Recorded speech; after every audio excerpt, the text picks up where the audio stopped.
Rockin' Royal, rockin' Navy, know y'all with me, let's get it, baby, Rockin' Royal, rockin' Navy, know you with me, let's get it, baby. The consensus number one basketball prospect in the class of 2025 has made his decision, and he's going to reveal it live on national television, ESPN's First Take tomorrow. I'm Sean Walker from KSL.com here with the Rockin' Royal podcast, and AJ Dybantsa is ready to commit to one of the following four schools of BYU, Alabama, Kansas, and North Carolina. He's going to make that announcement Tuesday, December 10th, 10:30 a.m. Eastern Time, live on First Take. That's ESPN's flagship morning talk show with Stephen A. Smith and co.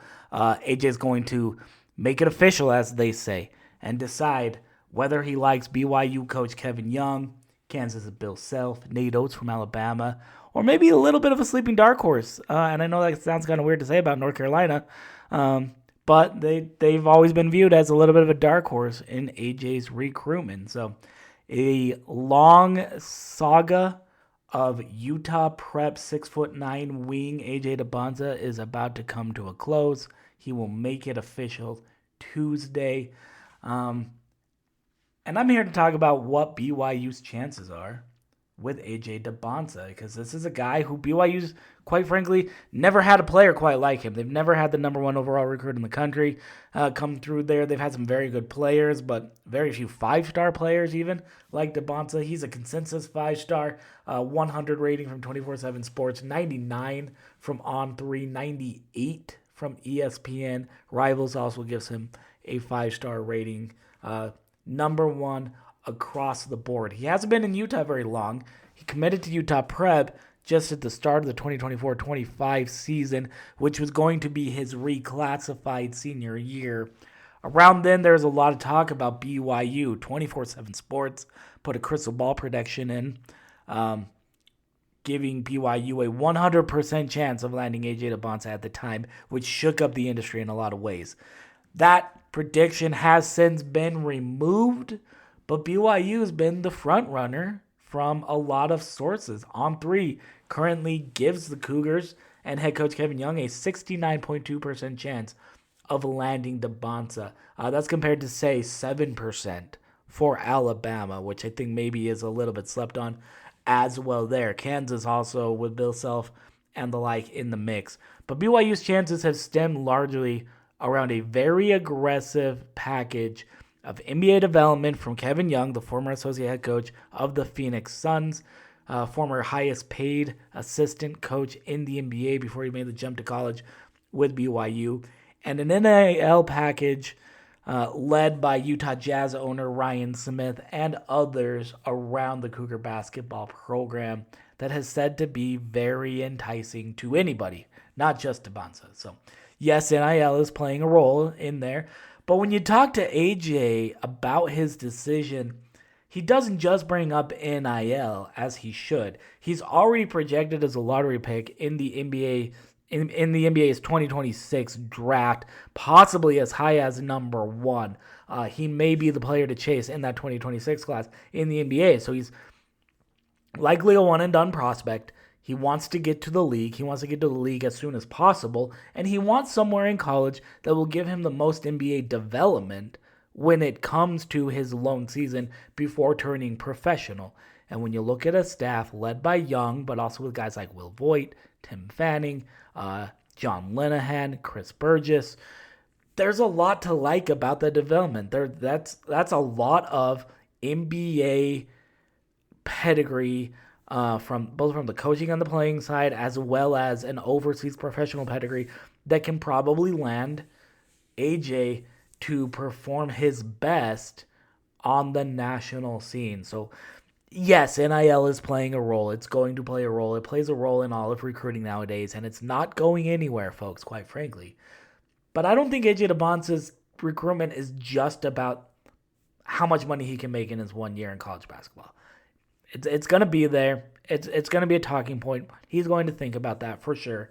But he also wants somebody that can set him up in the NBA and for the rest of his life. And I think he sees that out of all four of these top four, out of BYU, Alabama, Kansas, and North Carolina. There really is something to be said about all four of those programs, and especially I think BYU is on that level with a coach like Kevin Young. So we'll find out officially Tuesday morning. Again, that is 10:30 a.m. Eastern Time, 8:30 a.m. Mountain on First Take on ESPN when AJ Dybantsa finally makes his official commitment to one of Alabama, BYU, Kansas, and North Carolina.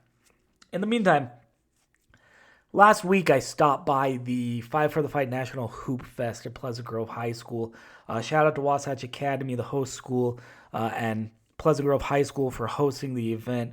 Really was great, fantastically run. Can't say enough good things about that tournament. But among other things, I talked to a lot of the prospects that were there. AJ was there. We only got him for about 90 seconds or so in the hallway. He had to run out and kind of catch a ride, so we didn't get much time with him. But I did talk to somebody who I think knows AJ as well as anybody. That's his point guard, 4-star point guard JJ Mandaquit. He was once a BYU recruit, maybe even a BYU lean, some would say. He has since signed with Washington and Danny Sprinkle. He will be enrolling with the class of 2025 in Seattle. And one of the things I talked about with JJ was AJ Dybantsa and what he's like off the court. I wanted to get a little bit of a sense for who he was as a person. But I also asked him about playing on a Utah prep team that includes Mandaquit, it includes JJ, it includes AJ Dybantsa, and other top prospects like Anthony Falesi from the class of 2026 and a few others. So here's my conversation talking about AJ Dybantsa, talking about some of the other prospects with Utah prep point guard and Washington signee JJ Mandaquit.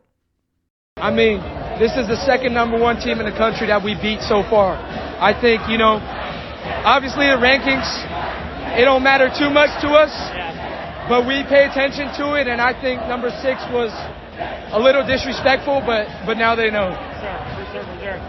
You got so many weapons out there on the court with AJ and Anthony and just so many dudes out there. How much fun is that as a point guard to be able to just kind of find 3-4 options at any given time? It's a point guard's dream. I mean, the guys we got, everyone can do their own thing, but we play so well together. Everyone's unselfish, and everyone goes and gets theirs when the time calls for it. I haven't talked to you too much since you signed with Washington and whatnot, but feel pretty good to be through with the recruiting process, kind of know where you're going?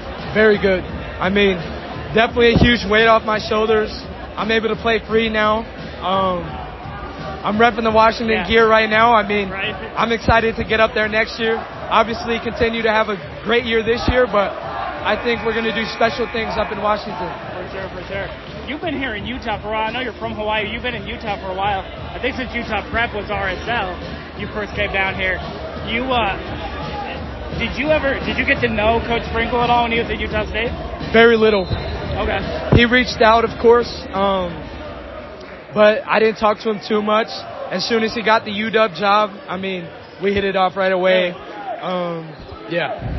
When you say as soon, you mean like immediate? Yeah. Assistant coach Tony Bland's over here. I mean, he's like family to me. We've known him for years now, and the whole staff has done a great job just building the relationship with not only me but with my family as well. For sure. What kind of? You probably get this question a lot, so I really apologize for bringing it up so much. But all the hype around AJ, what kind of a kid is he to play with? Just in practice, kind of the day-to-day grind, what kind of a kid do you see out of him? He's a joy to play with. He's an even bigger joy to be with and spend time with off the court. Yeah. I mean, obviously, everyone knows him as AJ, the basketball player. But off the court, he's just a great person. Yeah. He just wants to have fun. He wants to goof around and tell jokes all the time. Super energetic. I mean, you can tell by the way he plays, but just a joy to be around. I was going to say, as you guys were walking off the court, I saw a big old smile on his face. He was like laughing with some of the Sierra Canyon kids and whatnot. Is he kind of a jokester a little bit? To say the least. To say the least. baby. Boys just came back from their mission. We going crazy. Kalani got no problems. You could call him Jay-Z.